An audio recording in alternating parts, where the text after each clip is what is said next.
Hello and welcome to Andrews Clubhouse on this balmy night, and it's actually raining outside. Beautiful raining night in this firmament I call home. Today's actually a special episode because I interviewed, or rather I discussed the concept or the idea of flat earth with a flat earther, David, and Angel, who are two people that I built a considerable amount of respect for and admiration for, just because of the convictions that they hold and the level of intelligence that they apply to their belief system that I don't believe. I'm not a flat earther. Also, I'm not a glober. I'm Andrew from Andrews Clubhouse, a person that's struggling to figure out life after a tragic last year. 2024 really did a number on me. So this interview isn't really about convincing anyone of anything or arguing. Really, it's about bouncing ideas off each other, about clarification, about understanding, about empathy and conversation, discourse, right? I get the sense that they were really trying to convince me, that they were being really sort of zealous, right? That I was trying to be converted by zealots, right? And I know that because I got raised a Maronite Catholic, and the ideas that were imbued in me were supposed to be matters of fact. That was supposed to be self-evident, right? A lot of beliefs that, I held so close to me about my family and my friends and about God and about morality and goodness and family, especially, really didn't hold true, right?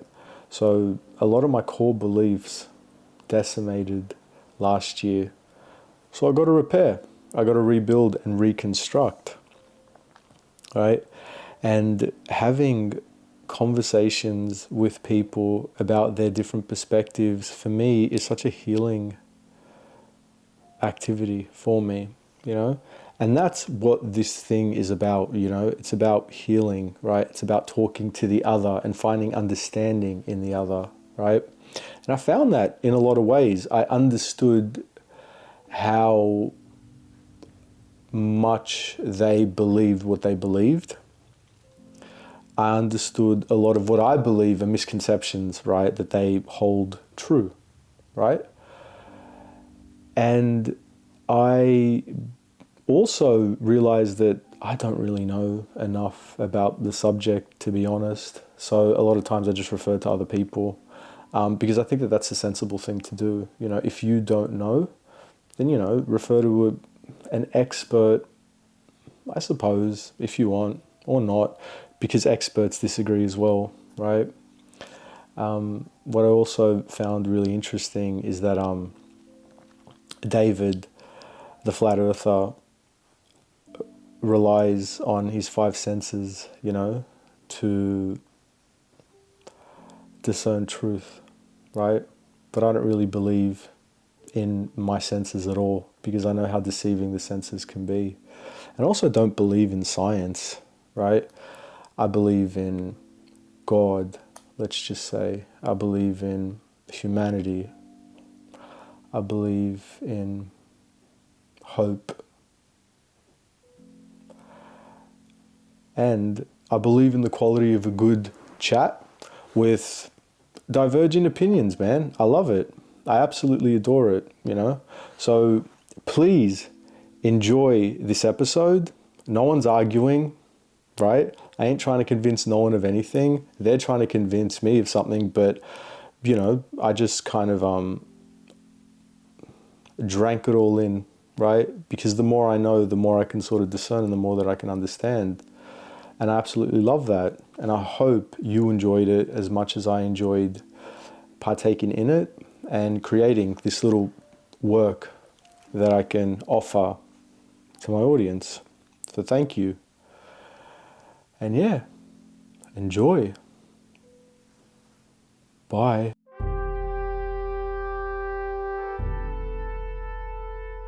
Record to this computer. Okay, fantastic. So on my end, this is recorded. Yeah, because this is fascinating. By the way, Angel, real quick, because I'm nervous and I Don't tend be to nervous. We're having a sort of, conversation here amongst three scattered friends. thoughts. Yeah. No, 100%. But what's that necklace? What's the emblem on that necklace? No, it's just random, random from Italy again. But Oh, lovely. yeah, just a Whereabouts are you random from in Italy? design. Well, my mum's from the south, Puglia, and my dad was from the north of the border, Italy and Croatia. Oh, lovely. So northwest, yeah? Kind of like near what's it called? Trieste. I don't know if you know what that is, but Have you yeah, been to near that Italy? kind of region. Have Yeah, you when I was been? yeah, I had my 13th birthday there as a while ago, but yes, I have been. Oh, lovely. Oh, your 13th birthday in Italy. Look at you fancy Yeah. fucker. That's really, really That lovely. was Yeah. that was just 2 years ago too. David, have you Yeah. traveled? Yeah. I was going to say 3 years ago. I've But traveled. I've been to Australia. have you really? Oh, Yeah, yeah. it's real. I can guarantee you it's real. I was there. So yeah, because my father-in-law said that he read an article and he thinks this is all sort of fun and silly or whatever. He obviously doesn't take it seriously, and he said that there's a fraction within the flat Earth movement where some flat earthers don't believe that Australia is real, and I kind of Yeah, laughed so at so that. actually Right? that's not true. That's what the Okay, mainstream says. They say that flat Earth. They I it's love called a that. straw Yeah, man. They yeah, make up Straw stuff man. about us. Yeah, they just make cool. up stuff about us, and people are like, oh, wow, you guys think the Earth is rising at 9.8 meters per second? No, we don't. We Yeah. don't. So, Andrew, I have a last question.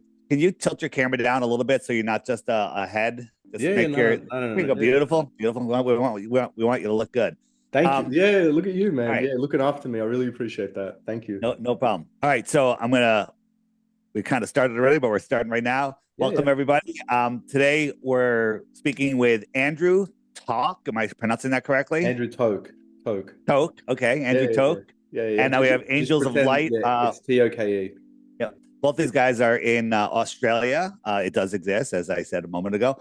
And Andrew is on the globe side for sure. He wants to help educate us, and he is willing to be educated himself. So we are we're having a conversation to see where both sides are coming from, and we'll Yeah, see if any opinions change today. yeah. Look, and I said this in the email. I'm not going to try to change other people's minds because that's not what I do. I'm just fascinated with how other people think. But I am coming from a particular expertise. Like I've got a philosophy degree, if that counts for anything.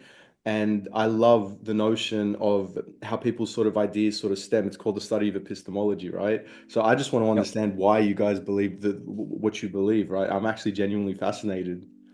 Yeah. And I What's your can't degree? believe that you've got a WOG on board. That's crazy. Oh, What's there's a lot of us. your No, I degree know. is Actually, in I know that there's a philosophy, lot you of said. my family members that are flat earthers. It's yeah, Well, nuts. there's another one in your family very soon. Yeah. So you Okay. degree in Cool. philosophy, you said, Yeah. because that really will help you with the globe model because you do need to philosophize a lot to justify the globe. Um, And flat there's so many earthers. places. Well, there's so many places to start, and Angel, jump in anytime. But I kind of like to start. Is what is the number one thing that makes you think the Earth is a globe? And we could tackle these one by one. Maybe we start like that. How's that sound? Sure. But yeah, okay, And 100%. feel free to, if you want to ask us some questions first, feel free.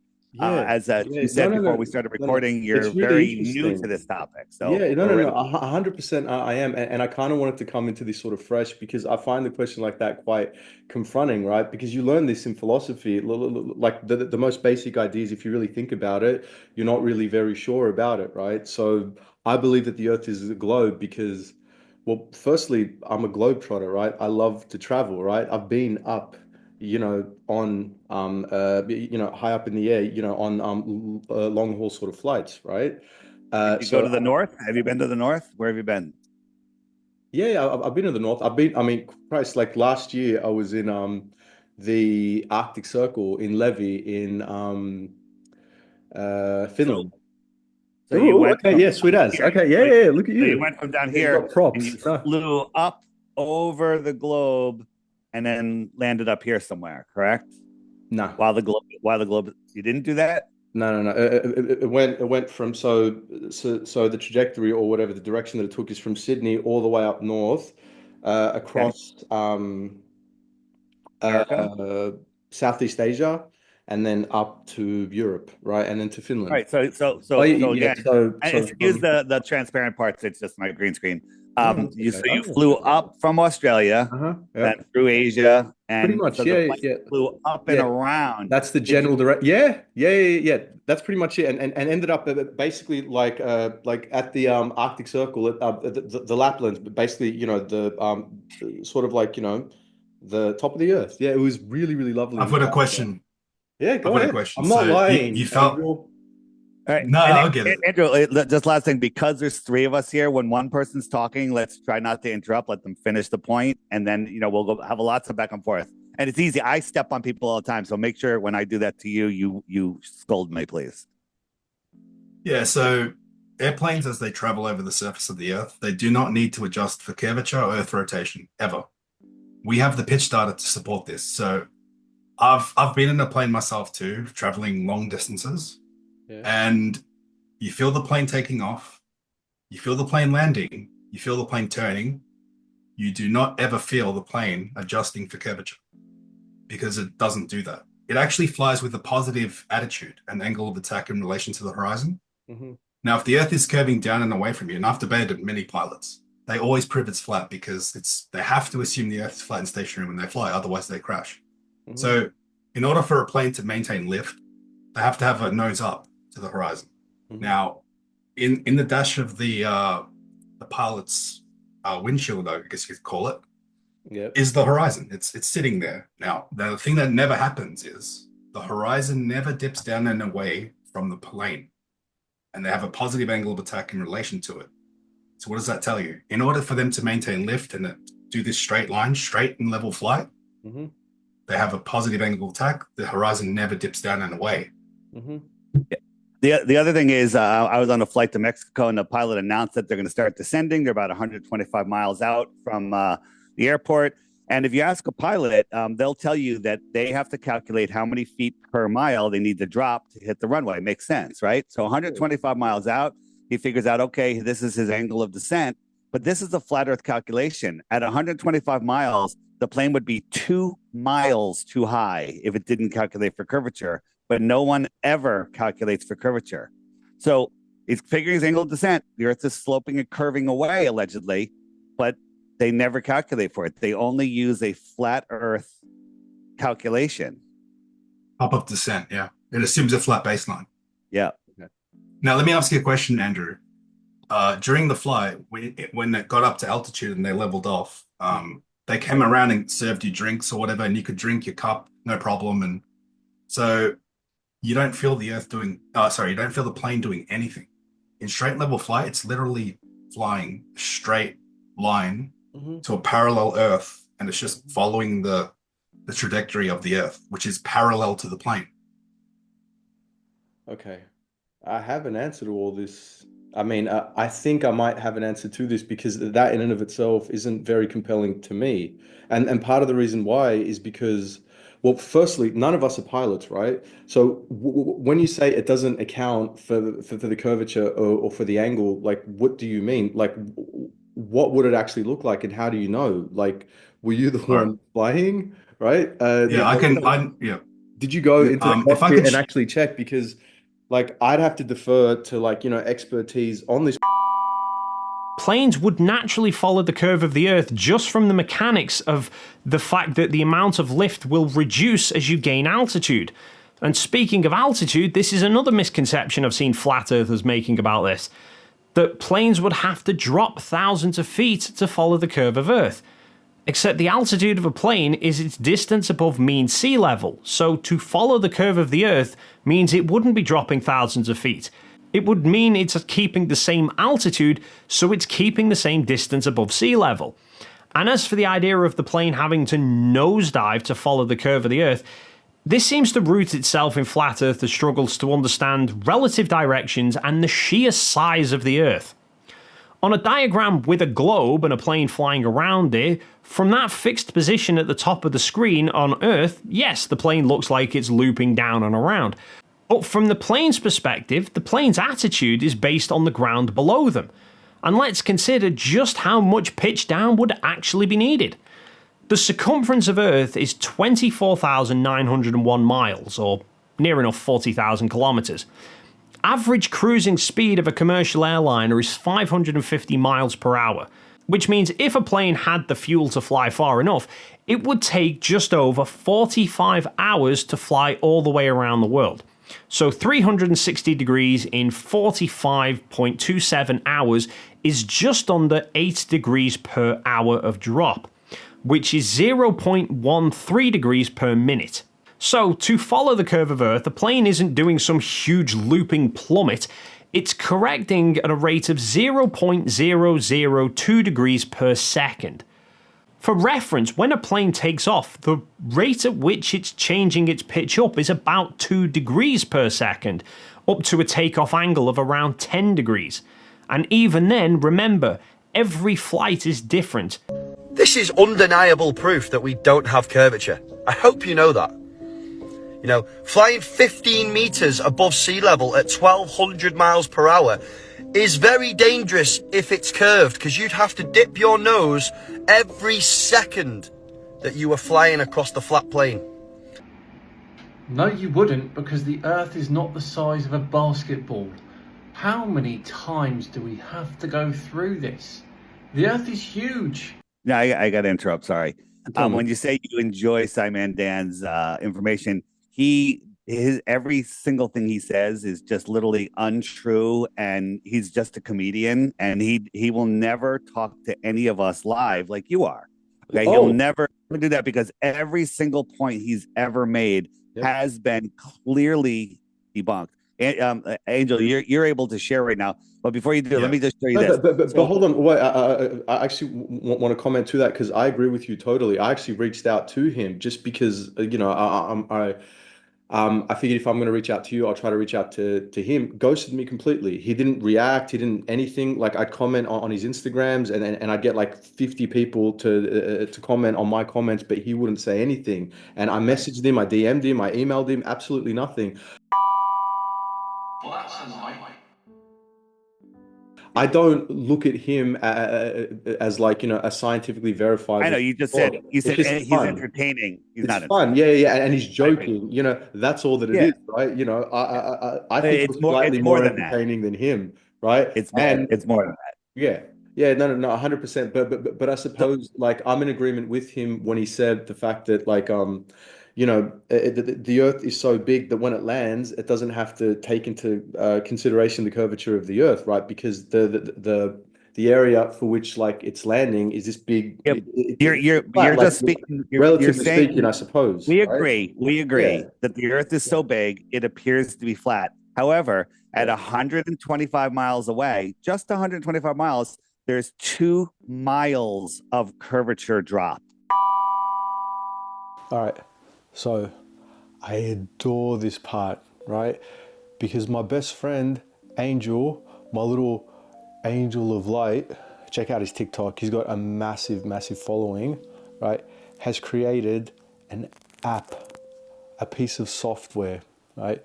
Because his convictions were so strong, right? And he wanted to prove himself so vehemently that he created software out of scratch, him and his best friend, right? Because that's what they do in their free time, right?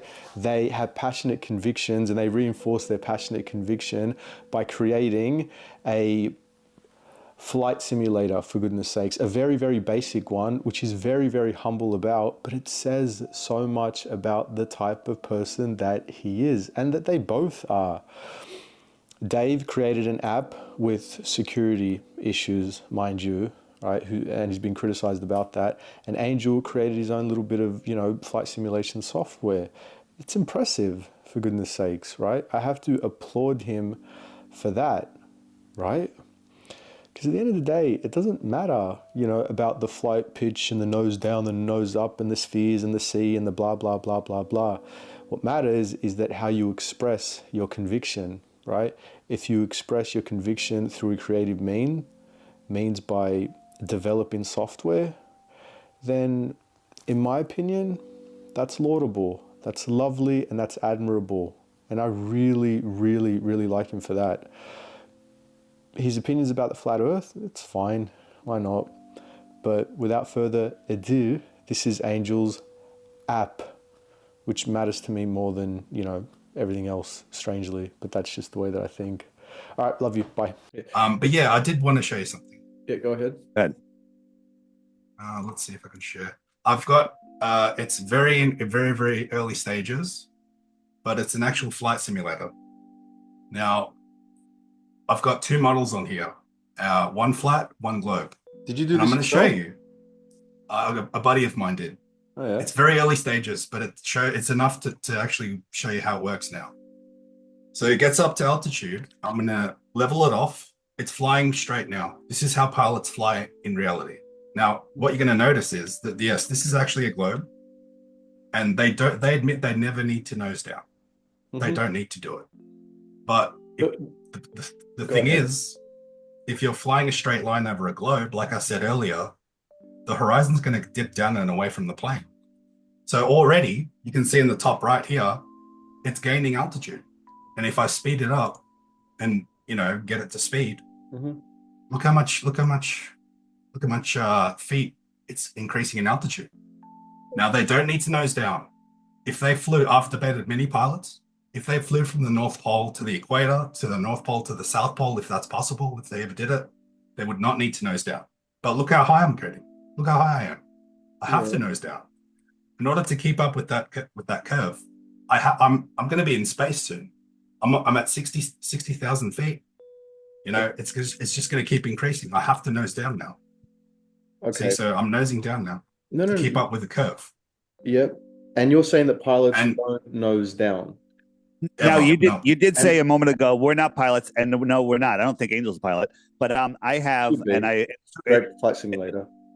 Yeah. So there's many pilots from Qantas, from Delta, from American, from KLM that I literally talk to regularly, and they all know the Earth is flat. They know that they don't. Yes. That's crazy to me, because I was going to retort and say I'd be convinced of a flat Earth if you can give me proof that a professional pilot that is currently flying is a flat earther. Yeah, I'd be convinced, right? That's all right. Well, it really is. Welcome to Flat Earth. Oh, yeah. What do I get? On my, you get a freedom from the Matrix, and that is more than you could ask for. Hey all, Andrew again. So I just want to clarify and confirm that since the video, I haven't got any links to videos of pilots saying that the Earth is flat. I got a link from David, who sent me an email afterwards and was really, really lovely. A couple of videos that don't have anything to do with pilots, but no video of any Qantas pilot confirming that the Earth was flat or saying that they believe that the Earth was flat, nor have I seen any videos or any proof or any evidence of any pilot who believes that the Earth is flat. That hasn't said it as a joke, and I thought it's really, really important to say that. That doesn't mean that what I'm saying is true, and that doesn't mean that what David's saying is false. They could exist out there. I just don't have any evidence of it, and David failed to produce that evidence. Right? I still love him though. All right, love you. Bye. Right? We've talked to many Qantas pilots, and they said they talk about it openly in their lounge, but not publicly, because if they do, they lose their cushy jobs. I'll have to look into this. I don't have anything. That's a good answer. Listen, and by the way, Andrew, don't believe anything we're telling you today. Verify everything. I never would. Yeah, no. Yeah. But as in, but I'm saying that as a smart ass, but I don't just take what anyone says at face sort of value. Yeah, I like to verify everything. That's because you're a smart guy. Okay. Thank you. Not as smart as you though. So well, here's the thing. Angel and I are ignorant about everything that we don't know, and so are you. Ignorant is not a bad word. It's a description for what, and I was ignorant to the Earth being a level, stationary, topographical, non-rotating plane, non-moving plane. This is a balloon we put up at 127,000 feet. Okay, 127,000 feet. It was up for 3.5 hours. Now you got to remember, the balloon is detached from the Earth. The Earth is spinning to the east, right? The Earth spins to the east. That's why the sun appears to rise. Or maybe the sun's just coming towards us. So it should have landed 3,000 miles to the west from where it took off, right? Because the Earth is spinning out from underneath it. Because the higher it goes, for it to stay over that same spot on Earth, it would actually have to accelerate from its original ground speed, right? Because the circle of the Earth is smaller than the circle of the orbit, right? So it would have to accelerate just to keep up with that point on the ground. It landed 100 miles east of where it took off. It was up for 3.5 hours, and somehow it outran the spin of the Earth, if the Earth was spinning, and landed east of where it took off. And also the Felix jump too did that. Yeah. The Felix bump, you know, the space ball, the Red Bull jump. Yeah. You got, okay. Yeah. We'll talk about that. So, yeah. By the way, love so that. Not only did he see a flat horizontal horizon through the actual view that he had, so he landed in the wrong direction. If the Earth is spinning, like Dave just said, he should have landed west, right? He didn't. Yeah. He landed east, the wrong direction. And as he jumped, gravity is supposed to get stronger towards the surface of the Earth, but he slowed down. Right, and they showed this picture, and this is a fisheye lens from the camera on the outside. And we looked at the topography here. This is all New Mexico. When did New Mexico become a third of the Earth?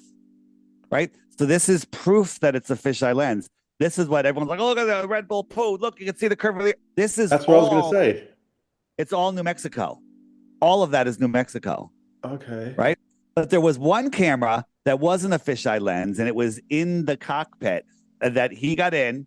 So this is him getting in at ground level, and here is the horizon right here. Okay, there's the horizon, and he went up to 128,000 feet, and the horizon remained at the exact same level.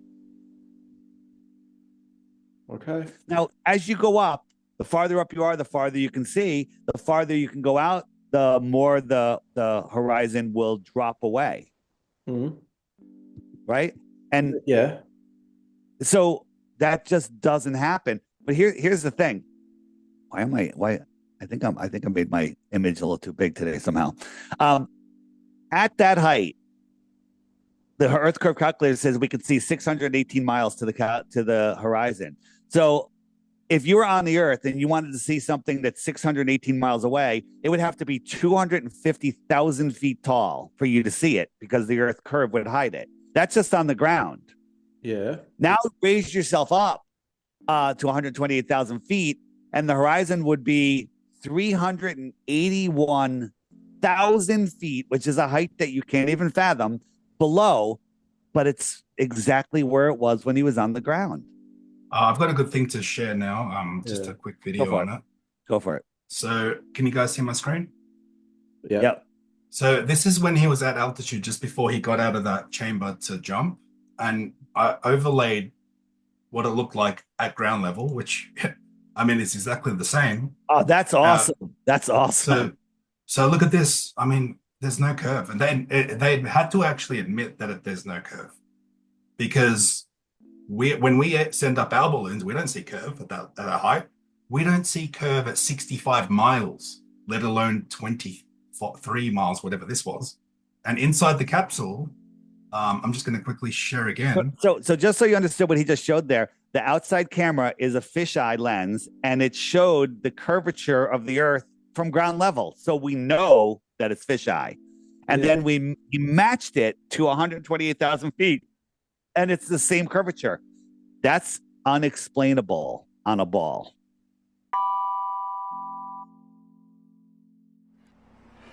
There it is. There's the world out there.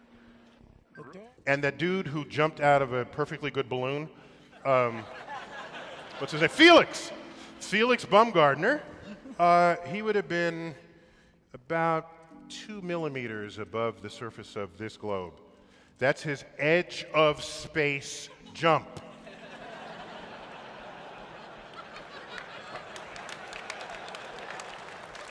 Now, you know, I don't. It's fine. He wants to. I don't have a problem if he does it, but the honesty of it would greatly diminish what I think people thought he was actually doing. And not only that, they made sure to photograph him standing there with a really wide-angle lens, which curves horizontal lines. So in the photo, you see this curvature of Earth's surface, and he said, "Wow, he's in space. Look at that." No, he's not. At that height, you don't see the curvature of the Earth if you are 2 millimeters above this beach ball. You just don't. That stuff is flat. All right. This chapter is called Angel Has Got a Super Expensive Camera and Lens. And I can't see the point of how he thinks that proves that the Earth is flat or curved, because we're not using scientific instruments and the Earth is quite large.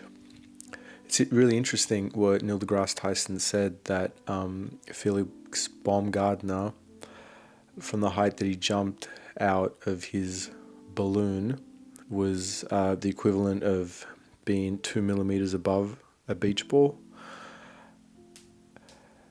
So you're really not gaining any useful information,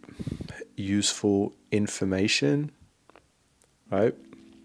That you can convert into a claim or a fact about the flatness of the Earth or the curvature of the Earth, sitting on a beach or standing on the beach or on the coast over in Melbourne, where Andrew's from, with your lens. It doesn't mean anything. And you'll see me kind of just stroking my beard, which I don't have anymore, listening to them talk, not understanding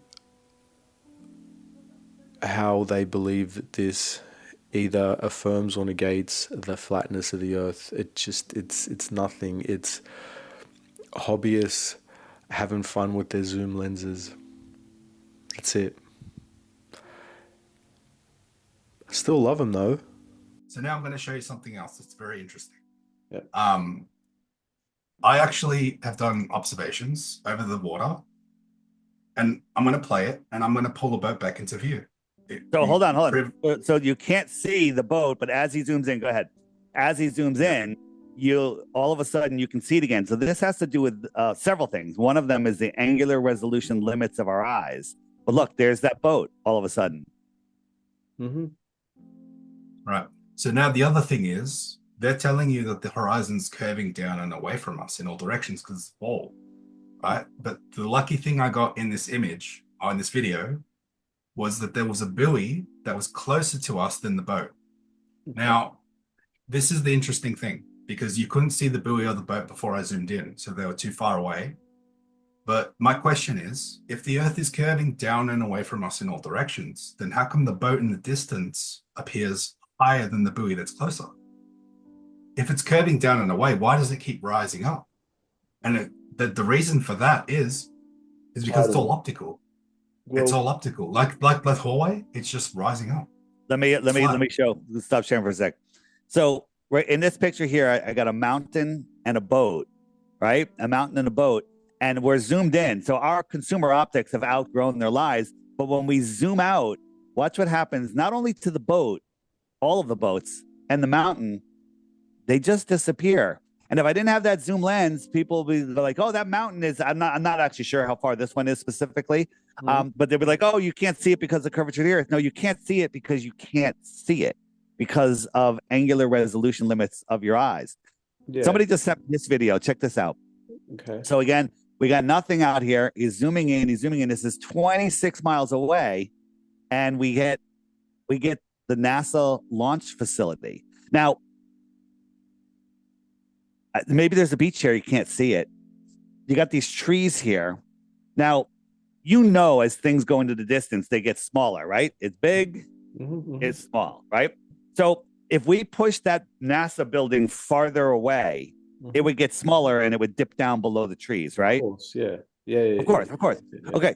So these trees, when zoomed in like this, you know that they're trees. They're above the water. So the trees are 100 feet above, the viewer. Okay. You can logically work that out in the recesses of your mind, right?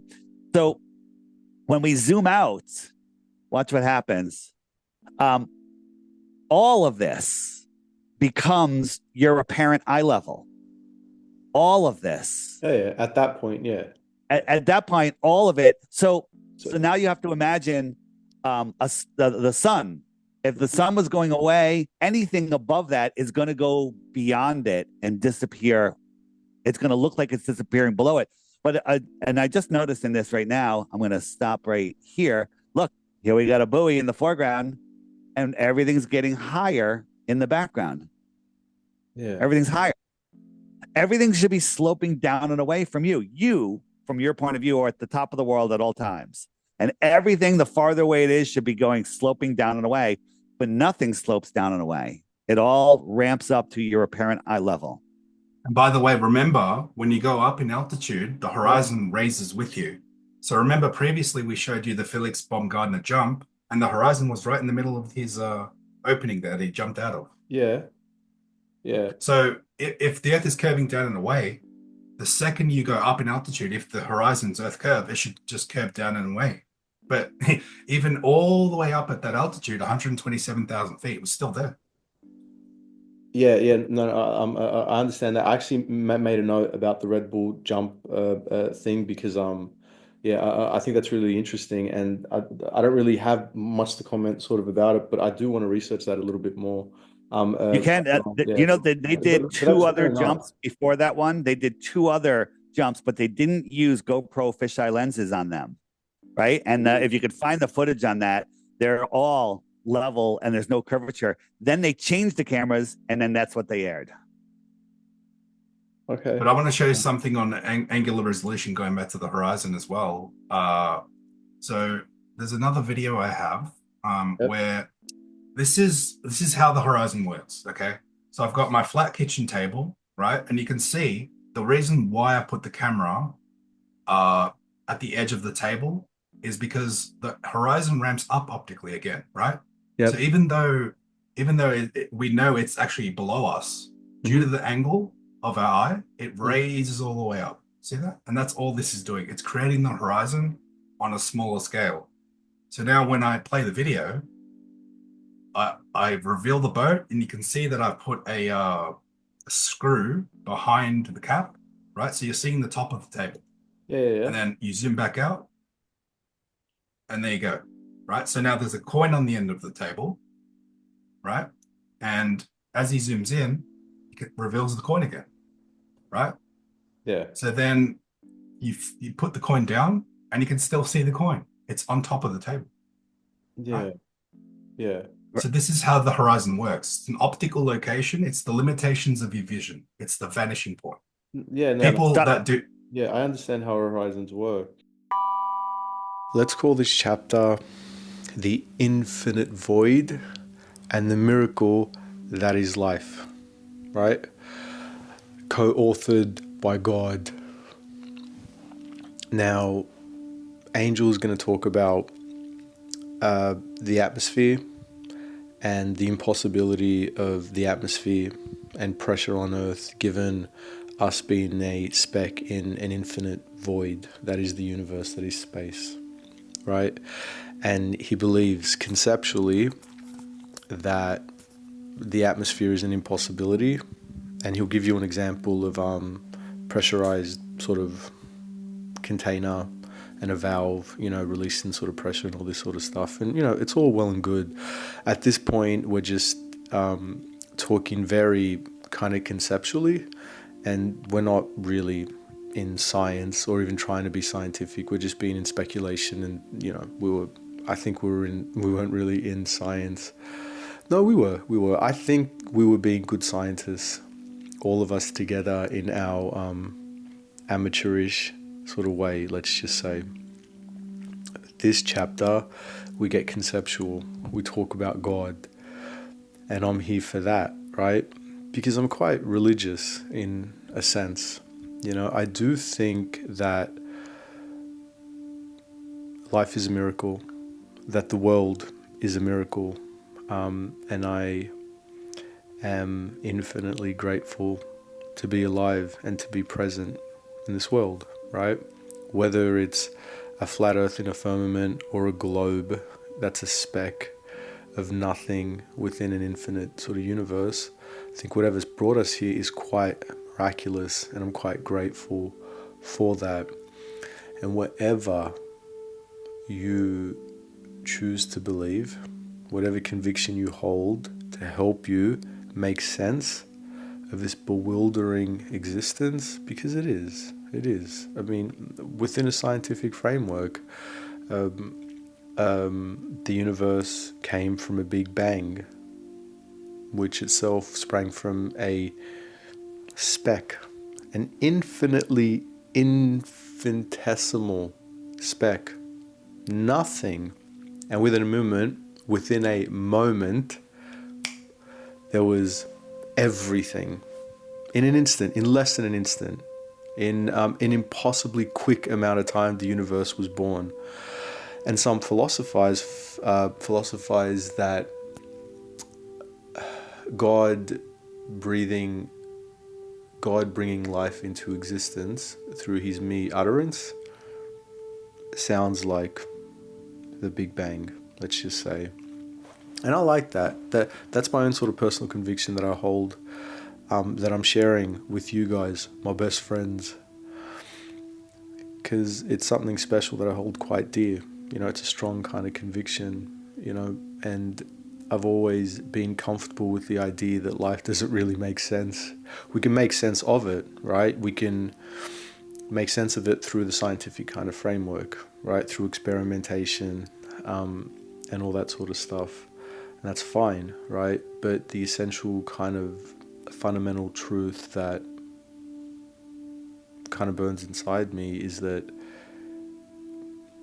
it's all quite miraculous and it doesn't really make sense, you know? So this part of the conversation, it's very conceptual, you know? I don't even think we're talking about flat earth. I just think we're talking about how we all kind of make sense of existence as such, you know? And I'm here for it. And I hope you enjoy it. It's a bit of fun with my best friends. All right, love you. Bye. Yeah, so let me ask you something. Okay. Go ahead. You have a response?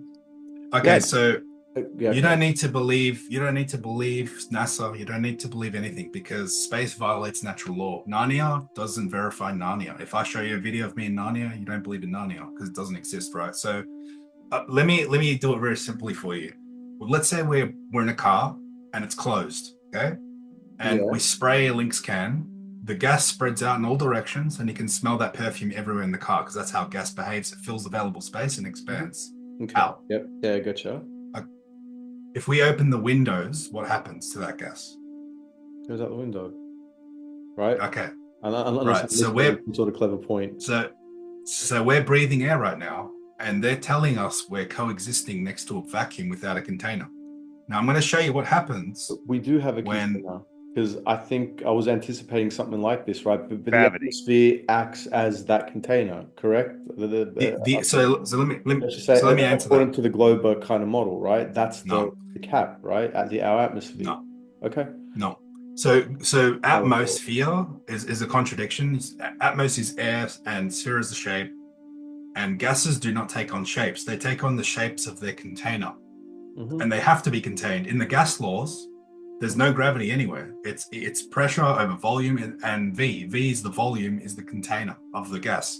And the definition of gas pressure is the amount of force exerted by the particles on the walls of its container. Without a container, you cannot have gas pressure. They're claiming that in the sky is a vacuum. Eventually you go high enough and there's no air or very little, right? So in this guy here, he's an old scientist. He had, in one end, he's got gas, he's got a valve, and then on this end, it's a vacuum. So he's taken the air out. So what's going to happen is he's going to open the valve and immediately it's going to seek equilibrium, and the gas is going to be here and here now. So yes, right. And no matter what angle he had that at, if it was upside down, the gas was on top, gas was on the bottom, gas was helium, gas was nitrogen, doesn't matter. It's instantly going to fill in every direction. Yeah, and they claim that. So they claim that our atmos is, the space vacuum is essentially an infinite volume, which is, by the way, still expanding, which if you increase volume of a container, you decrease the pressure. That's Boyle's law, which doesn't happen on Earth. We always have a constant, pressure, whatever. But what should happen is the vacuum of space, infinite vacuum of 10 to the minus 17 torr, and the little tiny bit of gas we have in this little speck of an infinite universe should instantly equalize. We should have a vacuum on Earth right now. We should have no air or water for that matter. Right, and water also, then boils. And so I actually agree with you 100%, right? But see, in my mind, right, I've always felt like that's the miracle of life on Earth, right? That's that sort of like impossible, sort of one in a gajillion sort of chance. You're saying it, right? Look at the word impossible. Okay, it's impossible, but you have to make up a story because you have a belief, and you're trying to explain everything. So you literally need to make up stories from Narnia about it. So they say that gravity holds the air down. This is the only thing they say. Gravity holds the air down, and the higher up you get, the air gets thinner and thinner and thinner and thinner and thinner until there's no gravity. Okay, that's what I'd say. Yeah, you have a tall tank of oxygen or whatever gas, and it's a third full. The bottom will be liquid, the middle will be thicker gas, the top will be thinner gas. Mm-hmm. There's your pressure gradient. Poke a hole anywhere in that tank, all the gas is immediately gone, right? So you have your pressure gradient, but if the vacuum of space, we can't even recreate it here on Earth, right? Because on Earth, they have a vacuum. NASA has a vacuum chamber, allegedly, that the walls are 10 feet thick of steel and concrete. Otherwise, the whole thing would just collapse. Okay, it would just collapse.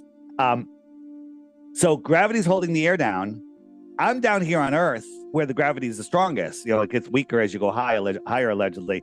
But I can take a straw, and I could take water or air, and with the super tiny low pressure system of my mouth and lungs, I could pull water and air up and away from the Earth.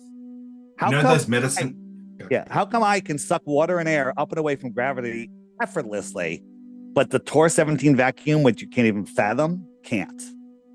Yeah, exactly. So those little droppers that you use for medicine or whatever, or you squeeze it, it creates a low pressure system inside that little tube, and then you put it in water, and it sucks up the water. That tiny little vacuum that's in there, nothing comparable to what's supposedly in the actual atmosphere right now, 10 to the minus 17 torr, and that defies gravity. But the huge vacuum that we have up there supposedly is not doing anything. It's just sitting there, and it's defying natural law. What they're claiming is actually violating the second law of thermodynamics. Yeah. All of our gas should just disperse, and we'd have no way to breathe. I'd say that the law of thermodynamics doesn't apply to the vacuum of space, and that... Well, it absolutely does. It absolutely does. Okay, but that's fair. But I suppose that's just my natural sort of inclination. That's something that I'm compelled to say about that. But like, to hold your religious belief. True, I agree with you. Look, yeah, no, I get that. No, I really understand that. But I'm fascinated by the whole idea of like, so the fact that you think that like atmosphere, does it exist to you or does it not? We're in some sort of containment. We have a container around the like whole the Earth. Truman Show, because that's the way that I sort of like it. Yes. Who created it? Like the Simpsons movie? Great question. God created it. Sure. God did. Yeah, there you go. Remember how I said you remember how I said it must be this special kind of thing, like impossible scenario? Well, no, it's not. God created it. Well, no, but that's the impossible scenario, right? So I don't. We have a logical answer. It's God. If you look on page 1 of the Bible, not to get too biblical, but that's it tells not you logical, right there who made the container. But that's not logical, right? You're referring to a book, right? That has its own sort of internal sort of logic, right? But the same way you're you're to the referring. Bible to talk about, you know, like I understand. regardless of whether it's the flat Earth or it's globerism. I get annoyed because like I'm quite religious, right? I find that mildly offensive, annoying, or whatever. Like the Bible's the Bible, right? And science is science, right? I mean, science still exists within the flat Earth sort of model, right? But Andrew, you know that science goes hand in hand with God. Science proves God, and that's why they've done all this, to remove God. What the Big Bang and the globe paradigm. I find that really interesting that you say that, because I don't actually disagree, because my father-in-law like said that basically like the field with the least amount of religious or the highest amount of atheists, right?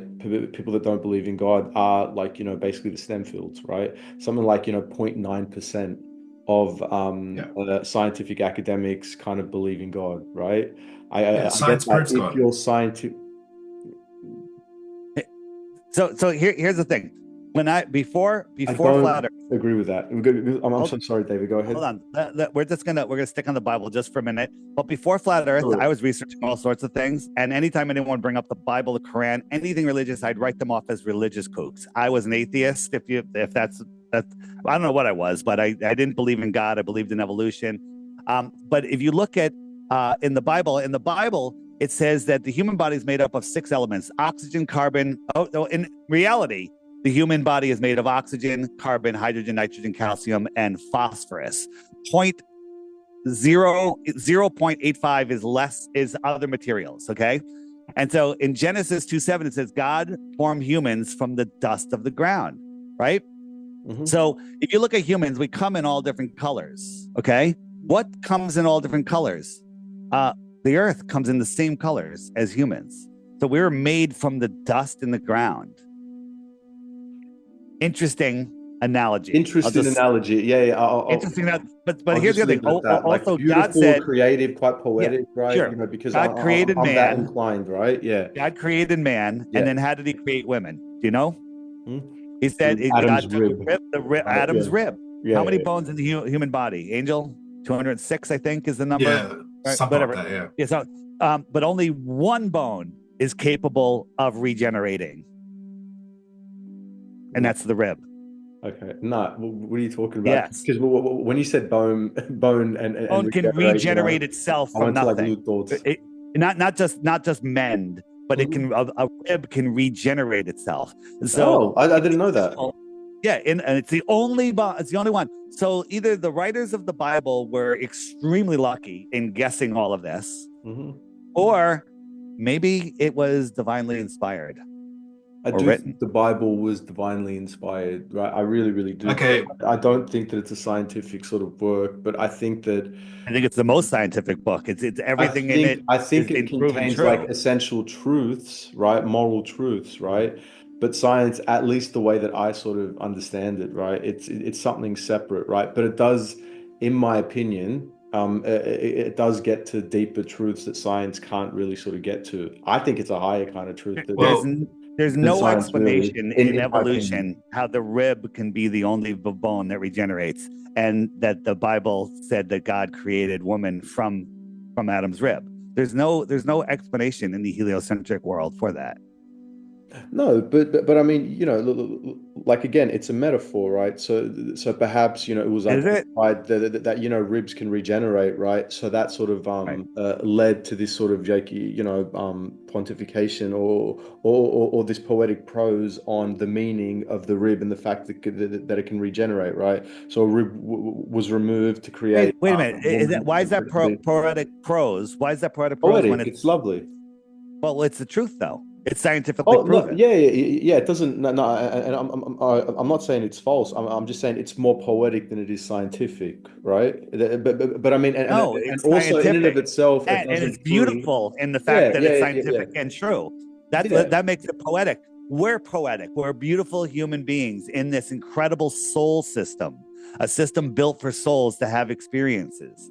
Right? We're not in a soul lure system. We're in a soul system. Right. And so when you say it's poetic, It's Yeah. poetic because it's true. Yeah. Yeah. No. Well, that ribs regenerate, right? And I think that's sort of beautiful. And then someone sort of applied that, and then you could perhaps apply that to the idea that God created Eve out of Adam's rib. But I suppose what I'm saying is that it's not necessarily like a scientific kind of claim. It's just something. Well, I'll give you a science one. Your bones, okay, go ahead, but I really want to explore more this kind of like religious kind of ties to flat Earth, because that's how I came to sort of know David or flat Eartherism, or that's what interested me about reaching out to someone from flat Earth. The Bible states that the Earth takes shape like clay under a seal. When you press out a wax seal, it's a flat terrain with upturned edges. I don't know if you can see that. Right here. That's a right pressed out there. seal. You got it. Yeah. So it's funny because the first person to go in the stratosphere was Auguste Piccard. People don't know that because he was erased from history. Because what he said when he went up there, he said that he saw what appeared to be a flat disc with an upturned edge. Right? Which is interesting. A seal pressed out. Right? Yeah. But also science absolutely does prove God, okay? Because the second law of thermodynamics is number one for me, but also just the gas laws in general. The gas laws are all, and the V for volume is the container, okay? You can't blow up a balloon without a balloon there. You can't pump a tire without the tire there to gain the pressure. You have to have something in the way, right, to create the pressure. The fact that we have a pressure gradient, yeah, that's fine. We're still talking about pressure. The antecedent for a gas pressure gradient is also a container. Just because there's less pressure doesn't mean there's no requirement for a container, right? So again, in the Bible, if you want to talk about it, on page 1 of the Bible, it says that he put the firmament in the midst of the waters. The firmament would be this, a container that Earth has, right? Containing our atmosphere, right? So, and it's funny because he put that in the midst of the waters. Now, I don't know if you've ever looked yourself with high power optics or P1000s or cameras or whatever, but the stars appear to be like in a water medium, or they are water themselves. And another interesting thing is the second verse of the Bible tells you what they think space is, and that's water. He hovered above the face of the waters, and then he said with his voice, "Let there be light." Can I ask you? Let me show you something. Was David? Because you bombarded me with evidence, and I feel like I'm being evangelized, which is fine, because I love it. We're here having a conversation with you. 100%. We're informing you on stuff that you didn't even think existed. So we're showing you. Now it's up to you to take that knowledge and verify it and see what it does to your belief system. I definitely know. I have a good idea of what I want to do with this interview and how I want to weave it into my channel, into an episode, because I found this whole thing fascinating and really riveting, and I absolutely adored it. I really, really, really did. But what was the event, or what was the thing that led you to change your mind, David? Because you said that you didn't believe it, and then you also didn't sort of believe in God, and then all of a sudden you had this sort of pivotal change. So what led up to that? Because I'm really just fascinated by that, because I told you that like where I'm coming from is like trying to understand, your whole sort of worldview and what brought you to it, right? Because this is completely counter to like conventional sort of thinking, right? So did something I'll tell you what happen? brought me. I'll tell you what happened. So I was doing a podcast called Deep Inside the Rabbit Hole, where I was looking into other deceptions in the world and breaking them down, and and then people started sending me flat Earth stuff, and I refused to watch a video. They're like, "Just watch this 2-minute video, Dave. It'll show you." I'm like, "Nope, you're too stupid. You're banned." And I refused to. But then my friend Sophia Smallstorm, another researcher who did a lot of stuff on that event that happened in September in New York City, and she's like, "Dave, you got to look." And I went in to disprove it. And during that 2 weeks of literally just trying to disprove the flat Earth and prove the globe, I came across lots of the evidence that we're showing you now. And back then it was easy because Google would literally go, oh, you like that? Here, watch this. Now Google's like, oh, you're looking into flat Earth? Here, look at this misinformation. Look at this friggin', they're literally really trying sort of to steer you away. Every flat Earth video has a Wikipedia. Flat Earth is proven untrue thousands of years ago. How? Prove it. There's no proof. Yeah, what There's you guys zero did was quite controversial, right? And sort of, rubbed people the wrong way. And the fact that so many people actually believe what you were saying upset a lot of people, right? And that's what I'm fascinated about. You literally changed like the discourse around like something that was settled science, right? And I find that fascinating. No, it's not settled science. They say it's settled science. Well, yeah, okay. But that's You right. know what? Yeah, Australia doesn't exist. It's settled science. It's settled science. No, it's settled. I get it doesn't exist. It's settled. You're lying. You're not in Australia, right? That's settled because I said it, right? They said it's settled science. Tell me the science that's been settled.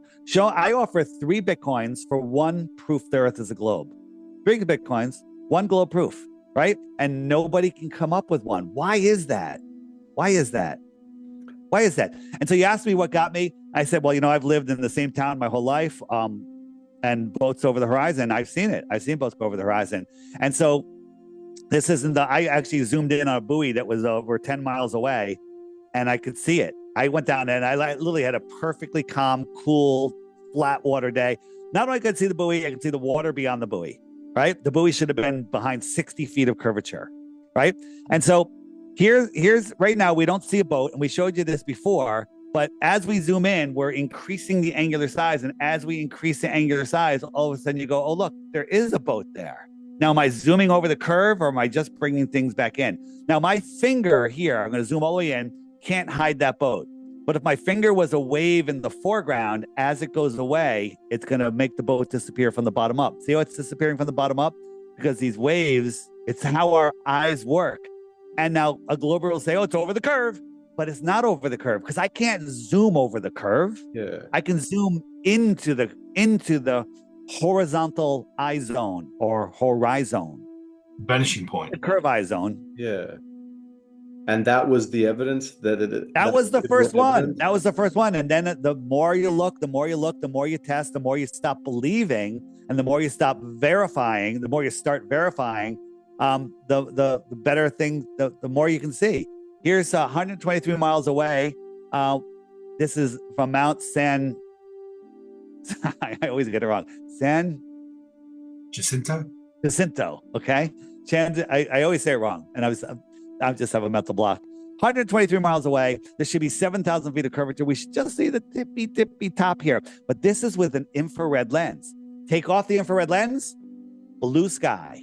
You don't see the mountain at all. If we know that the Earth is physically contained, then the question would be who made the container that we're living in? Okay, so somebody. God. No, Somebody. I understand that, and I understand that argument. But do you also subscribe to like Christianity, or do you just find that there's certain things I do. in the Bible? Okay, what did you give up for Lent? Well, me, I was a believer in God anyway, but Flat Earth got me closer to God because now it's like, wow, okay, wait. What did you give up? They're for telling Lent? us. Sorry? What did you give up for Lent? What do you mean? What did I? I'm just joking. No, but because sorry, because I give up meat for Lent and it's Good Friday this Friday. So do you subscribe to like all those sort of traditional sort of aspects of it? Because you're Italian, so look, Roman Catholic and all that sort of stuff. That's what I mean. Like, do you practice? Because I went to church like every Sunday during Easter, during Lent, for example. It's the pilgrimage of hope, and I've made sort of content about that, right? As well. So I'd give up meat does it too. lean into that? Yeah. And meat. What about you, David? Like, is yours like a close personal relationship with God, or do you subscribe to a particular sort of denomination? I'm more Christian than most of the people that claim that they're Christians in the way I behave. I don't believe in organized institutional religion. I think that God is within you, and in the 1700s, all the bishops got together and they're like, the Bible says that God's within you and that you have a direct relationship to God. We need to take this out of the Bible and make us the middleman because then we can control everybody. So that's what they did. So I don't need a pastor or anything. Although Mart Leeds is a great pastor, flat Earth guy. He does sermons every Sunday on YouTube, and they're phenomenal. They're phenomenal. His name Marty Marty MARTY. Leeds. Well, I'll show you where you can get all this stuff. But here's the thing: That'd be great. we are in this soul system, this entire system. Everything in the sky is alive. Everything on Earth is alive. The Earth is alive. We're all part of it. We're alive. We're connected. They tell science tells us you don't use 90, but you only use 10% of your brain. The other is just ridiculous. That's what they tell us, right? No, that's where they want us. They fluoridate us. They axe, the jibby jab thing us. They literally calcify our pineal gland, which is our connection, and then they go, oh, you're on a globe, and it disconnects you from the universe. It disconnects you from the system. When you're have a globe mentality, you live in a world of lack, restriction, shortages, overpopulation, and every other fear that comes with the globe. And that's where they want you. Fear is false evidence appearing real. FEAR. That's where they want you. Because when you're in fear, you give up your God-given rights. But David, I believe in the globe, but I don't have that fear that you're describing. Okay, let me ask you. Let me ask you a question. Yeah, because I just want to clarify that. I have a lovely personal relationship with God, and I also believe, All right, Andrew, 1 second. Check this out. You said you're on a globe and you don't have fear, right? No, I do have fear. Sorry, but not the kind of fear that David's describing about the government and all this sort of stuff. Let's just say NASA on the TV tomorrow said there's a very high chance a comet's going to destroy Earth tomorrow. Mm-hmm. It's all over the news. Would you believe it? Well, yeah, I suppose, because it's all and all that. So we know that NASA's full of it. They're fake, the Hollywood agency, that no one's in space and there are no asteroids. Know what Angel and I will do? We're going to go out and have fun. And we're going to just spread love around the world, and we're not going to worry about that at all. While everyone else is in fear, every cell in their body is getting ripped apart with fear. They're causing themselves to have dis-ease, because that's what fear causes, right? And we have no fear of that whatsoever, because it's all fake. Asteroids don't exist. We know that we're in a closed system. According to your model, I suppose. But I'd be concerned that someone told me that there'd be this potential of some sort of celestial sort of thing. Perhaps it could be that light that's up in the air, right, is dropping down, all right, and it's going to impact the world, and we're all going to sort of die. I'd be concerned about that, right? But I wouldn't. I'd still probably, and that's okay, But I suppose I wouldn't. I would be scared, but everyone's. I wouldn't. Someday. There you go. You said you're scared. We're not. You're in fear. I suppose that's the difference. But then what if something? But like what? Something from Narnia? We have to worry about Narnia now. Yeah. What if Narnia? Look, what if Narnia ends up being true? I suppose, right? It can't be. It can't be. Okay. I put out a challenge. I'm on TikTok debating all the time. I always tell them. I'd love to see you on TikTok. Recreate for me a vacuum without a container using your belief in gravity. I'll give you $1 million, and they can't do it. Well, I get that. Yeah, you can't. If they could do that, they could scientifically prove Narnia exists. Okay, I can't do it. I understand. Yeah, but look, according to you guys, I still live in Narnia, and I don't mind it that much, right? But I am. That's your choice. You can live in a cartoon world if you want, but you say you don't know how true like what you're saying is hitting me. I absolutely do believe I live in a cartoon world anyway. You know what I mean? That's just part of the way that I am. But yeah, look.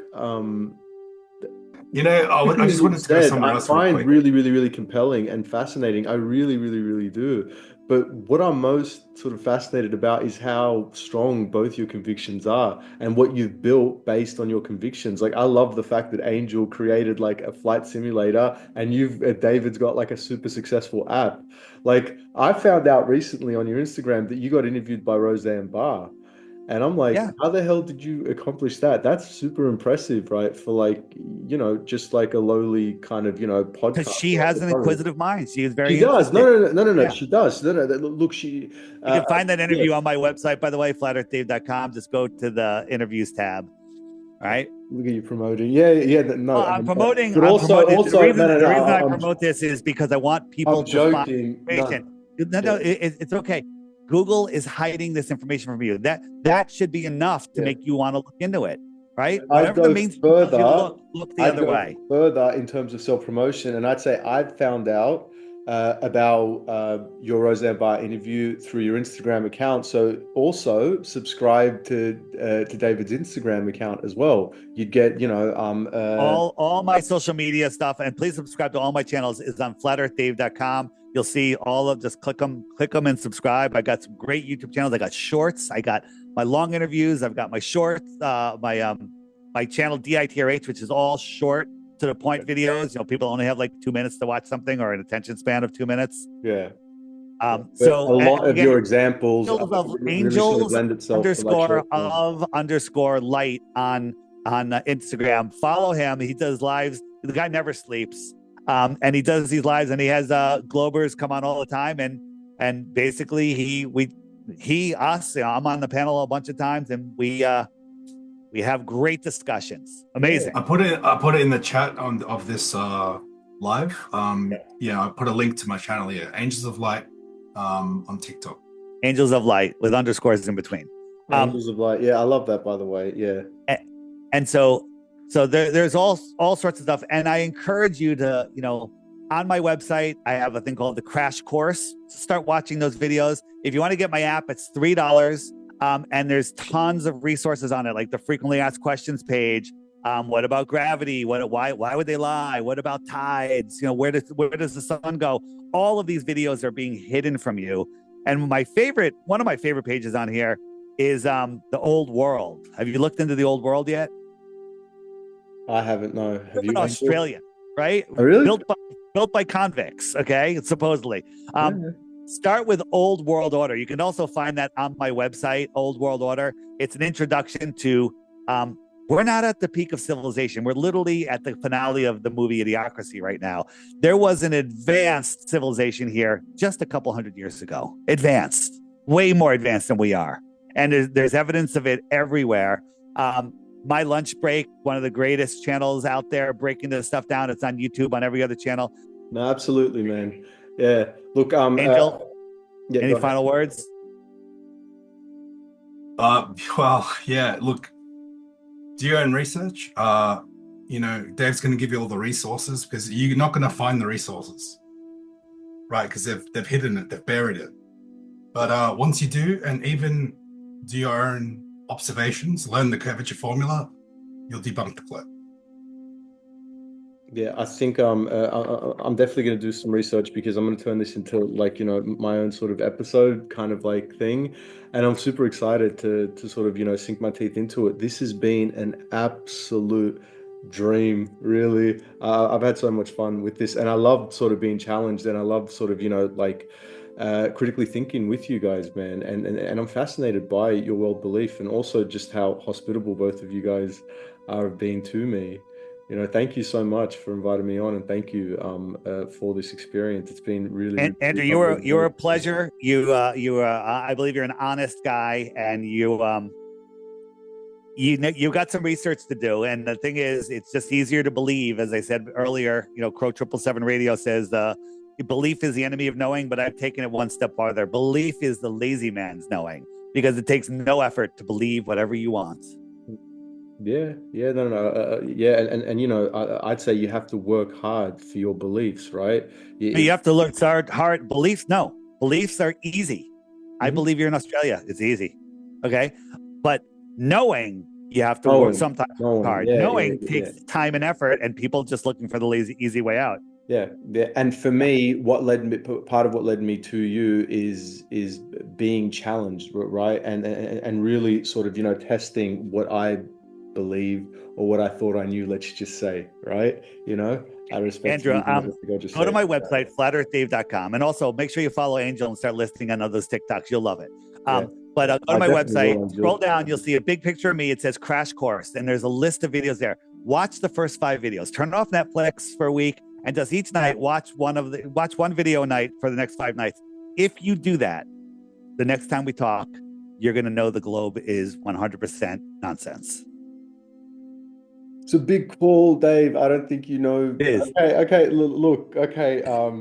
I love the idea of talking again, but after a little while, because I've got a lot of work to do, man. But yeah, we'll see where we're at after researching. All right, send me a link when you put this on your channel, and I'll share it so you get some views. All right. I really, really appreciate that. Thank you so much. All right. Thanks. See ya. Bye bye. See ya. Bye bye. Take care. Bye. No, you too. See ya.